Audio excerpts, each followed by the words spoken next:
Hi, welcome to my roundup of cheap studio microphones for the Project Studio.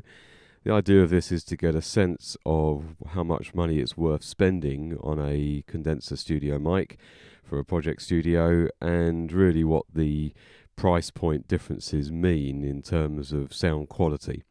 I've done this really for myself. My microphone collection has gradually built up over the last year or so, and I've got a range of microphones from fairly cheap up to, for me, an expensive mic, not in terms of a professional recording studio, but certainly for the Project Studio. So the microphones I'm going to be testing are the Samson C01. That was my first microphone. It costs about £50. The prices I've mostly got from gearformusic.com, not because I have any affiliation with them at all, but I found them to give fantastic customer service, pretty good prices, very competitive most of the time, and wanted a single point of reference. So the Samson C1, I've had mine for a few years, but currently retails for £50 at Gear for Music.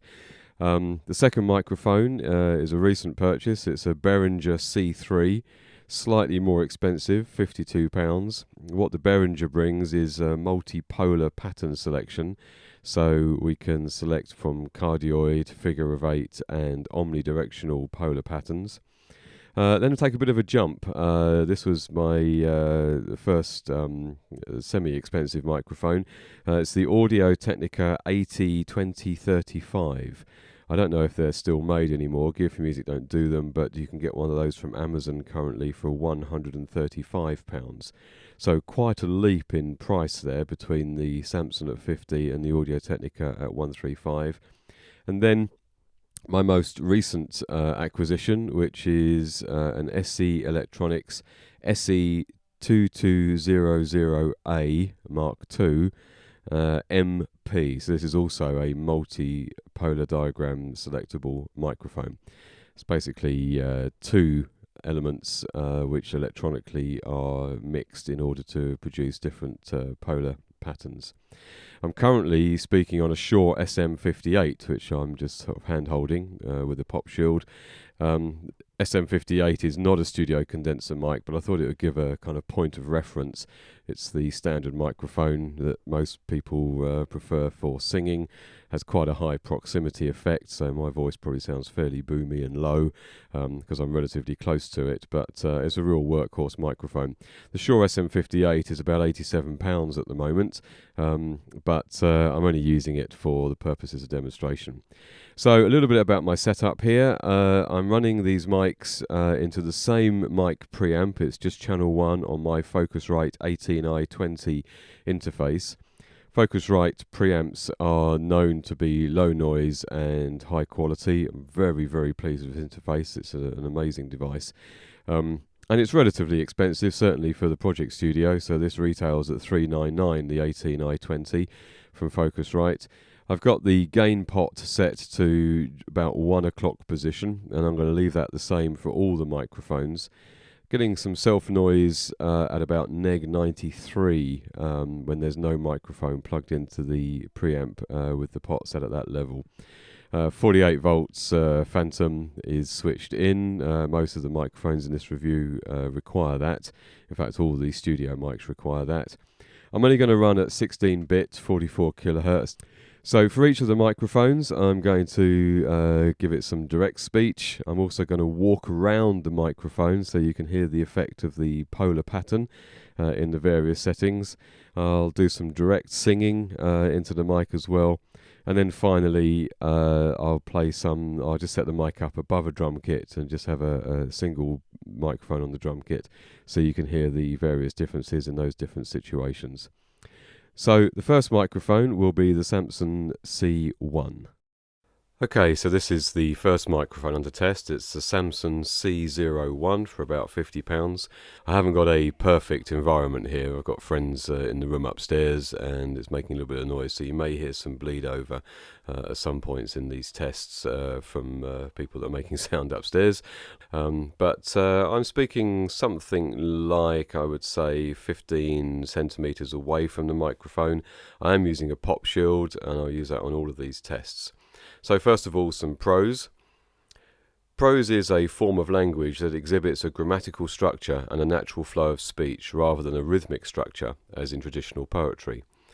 While there are critical debates on the construction of prose, its simplicity and loosely defined structure have led to its adoption for use in the majority of spoken dialogue, factual discourse, and both topical and fictional writing. It is commonly used, for example, in literature, newspapers, magazines, encyclopedias, broadcasting, film, history, philosophy, law, and many other forms of communication. Okay, I'm going to do a vocal singing test now on this mic. It's amazing how you can speak right to my heart. Without saying a word, you can light up the dark. Try as I may, I could never explain what I hear when you don't say a thing. The smile on your face lets me know that you need me. There's a truth in your eyes saying you'll never leave me. The touch of your hand says you'll catch me wherever I fall. You say it best when you say nothing at all. Okay, this is the Behringer C-3 microphone. I've got the pad switch set to 0 dB, so no gain reduction there. And at the moment the HF roll-off is set to flat. I've also got it in cardioid polar pattern mode. This one's got a much nicer red LED on the front of it instead of the garish Samson one. I noticed that the thread on this is the same as the Samson. It fits my Samson shock mount without any difficulty. This is a much lower sensitivity microphone. I will normalise the average levels on these by ear before I put the video up. So I'm going to read the same piece of prose as before, and we'll see what the sounds are like. Prose is a natural form of language that exhibits a grammatical structure and a natural flow of speech, rather than a rhythmic structure, as in traditional poetry. While there are critical debates on the construction of prose, its simplicity and loosely defined structure have led to its adoption for use in the majority of spoken dialogue, factual discourse, and both topical and fictional writing. It is commonly used, for example, in literature, newspapers, magazines, encyclopedias, broadcasting, film, history, philosophy, law, and many other forms of communication. Apologise in advance for my singing, but there it is. It's amazing how you can speak right to my heart. Without saying a word, you can light up the dark. Try as I may, I could never explain what I hear when you don't say a thing.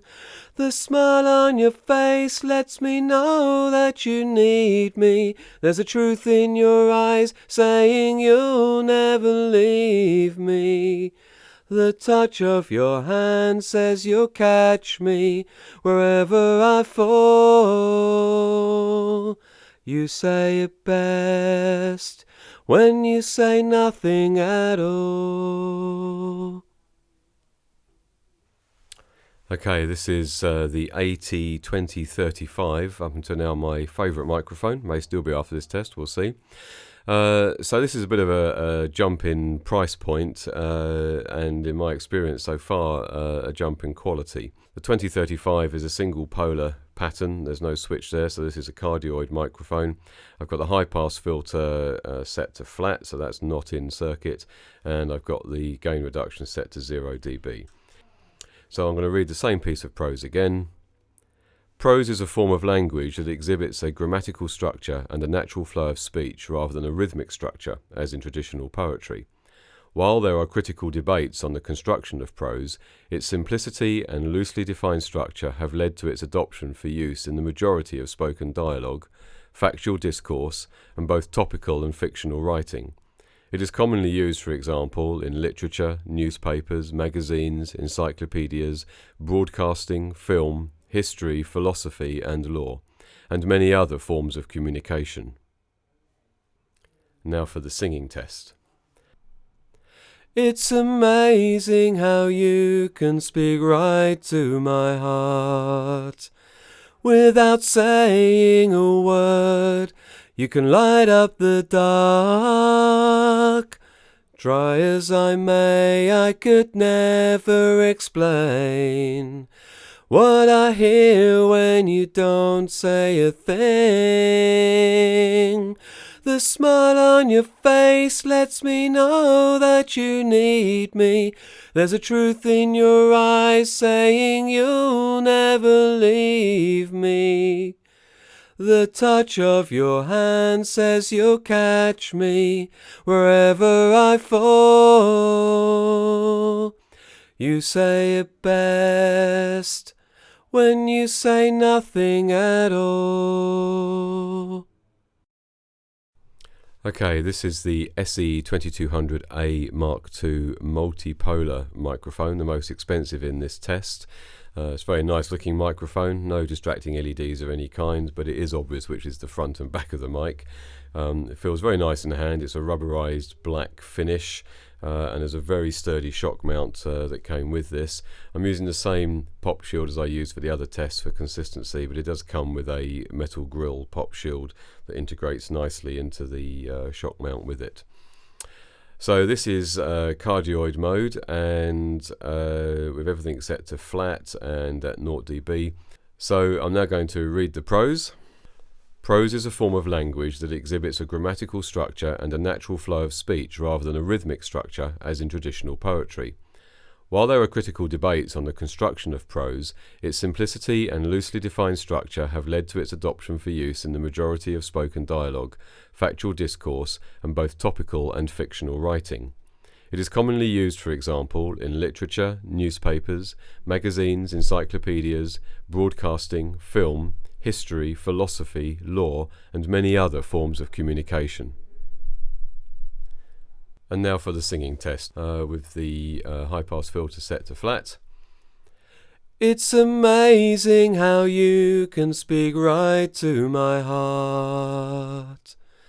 Without saying a word, you can light up the dark. Try as I may, I could never explain what I hear when you don't say a thing.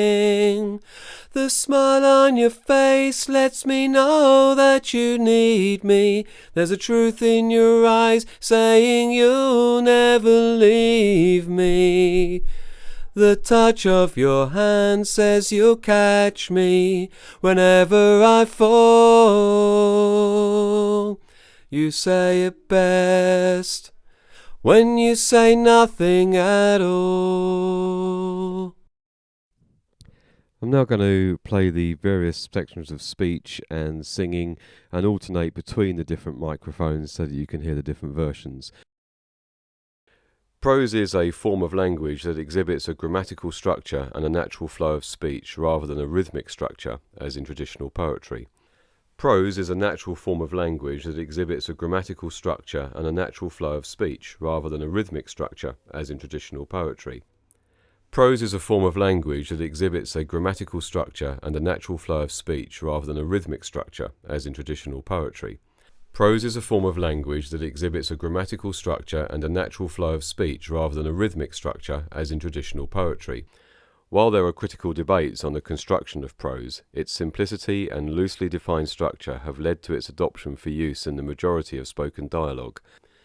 While there are critical debates on the construction of prose, its simplicity and loosely defined structure have led to its adoption for use in the majority of spoken dialogue. While there are critical debates on the construction of prose, its simplicity and loosely defined structure have led to its adoption for use in the majority of spoken dialogue. While there are critical debates on the construction of prose, its simplicity and loosely defined structure have led to its adoption for use in the majority of spoken dialogue, factual discourse, and both topical and fictional writing. Factual discourse, and both topical and fictional writing. Factual discourse, and both topical and fictional writing. Factual discourse, and both topical and fictional writing. It's amazing how you can speak right to my heart. It's amazing how you can speak right to my heart. It's amazing how you can speak right to my heart. It's amazing how you can speak right to my heart. What I hear when you don't say a thing. What I hear when you don't say a thing. What I hear when you don't say a thing. What I hear when you don't say a thing. Saying you'll never leave me. Saying you'll never leave me. Saying you'll never leave me. Saying you'll never leave me.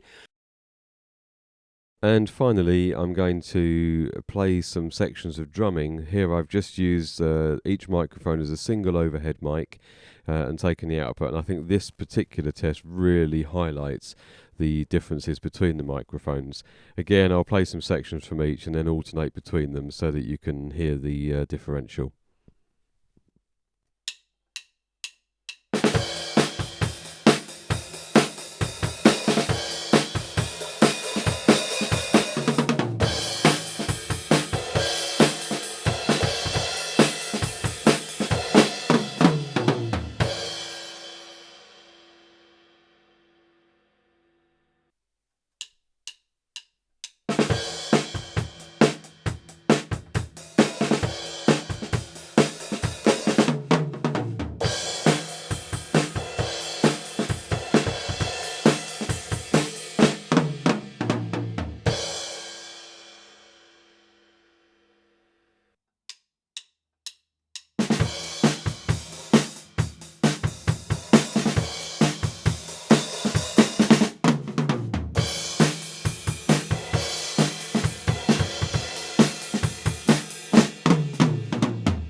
Okay, I'm now going to take a walk around the microphone. At the moment I'm facing directly into the horrible blue LED that's on the front of this mic. I'm going to come around gradually off axis now. I'm now halfway around the microphone, speaking directly into the side of it.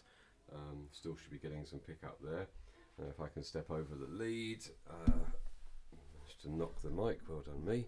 Okay, coming round, so now I'm directly behind the microphone, no pop shield, but at this distance it shouldn't matter too much. So this is directly behind the microphone. This should be a non-sensitive area. So the majority of what you're hearing is reflections from the wall that's opposite where I'm speaking. Come round a little bit further to the side. Again, step over the mic lead.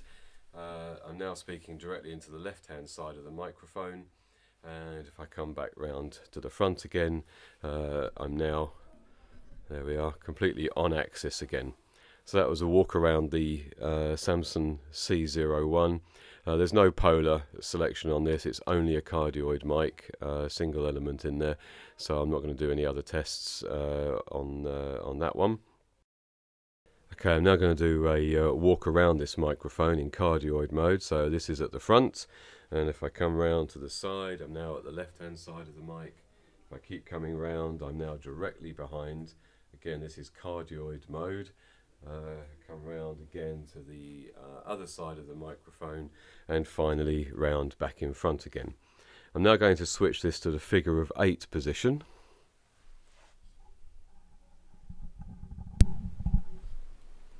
There we are. So I'm speaking directly into the front of the mic. If I now come round to the side, this should have a much less sensitivity to side signals than the cardioid pattern. So this is probably almost entirely bouncing off the walls in my little studio here. So if I come round behind the microphone, I'm now speaking directly into it behind, and keep coming round again. I'm now on the left hand side of the mic, and finally I can return to the mid position. I'm now going to switch it into Omni mode. Okay, so this should give us a response which is pretty even all round. However, that's not entirely true across the frequency ranges. The way that these things work, there's various porting and holes that go on inside the construction of the microphone. That means that different frequencies are treated in different ways. So if you're going to use an Omni mic all the time, if you really want one for vocal people clustered around a single microphone, then buy an Omni only microphone. It works in a different way to these multi-pattern ones. So this is somewhat of a compromise, but still gives you flexibility of a single microphone for different recording situations. So now I'm in Omni mode. I'm going to come round. I'm now exactly 45 degrees facing the right hand side of the mic. Keep coming round. I'm now directly behind the microphone. Keep making my way around. I'm now on the left hand side of the microphone, and finally I can come back and rest at center. That's the omnidirectional setting. Now I'm going to put it back in cardioid and just switch in the high pass filter.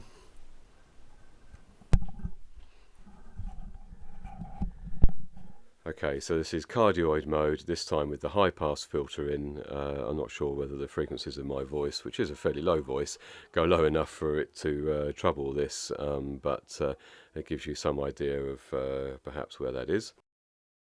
Okay, I'm now going to do a walk around with this microphone so you can listen to the polar pattern changes. So I'm at the front right now. I come round to the right hand side. That's directly 45 degree off axis. And keep coming round. I'm now directly behind the microphone in what should be the dead zone, and then can keep coming round again. I'm now at the left hand side of the microphone at 45 degrees, and finally I'm back at the front of the microphone again. So that's a polar walk around the AT2035. Lastly, I'm going to switch in the high pass filter. This mic looks very cool in use because there's no LED on it, but it is a bit frustrating because it doesn't look significantly different front and back when it's in the shock mount, so you really have to either mark the microphone or take careful note of where the switches are in relation to the polar pattern on the mic. Okay, so now the high pass filter is in. Again, I don't know whether my voice goes down low enough for it to make any difference on this particular setting, but it's just for reference purposes anyway. Okay, this is in the cardioid response pattern, so I'm going to do a walk around this microphone. This is directly in front, and as I come round now to the right hand side of the mic, I'm 90 degrees off axis, and I continue round behind. In this mode I should be in the most dead spot of the microphone, and I continue round. I'm now on the left hand side at 90 degrees, and finally I can come back and I'm directly in front of the microphone again. I'm now going to switch this into figure of 8 mode.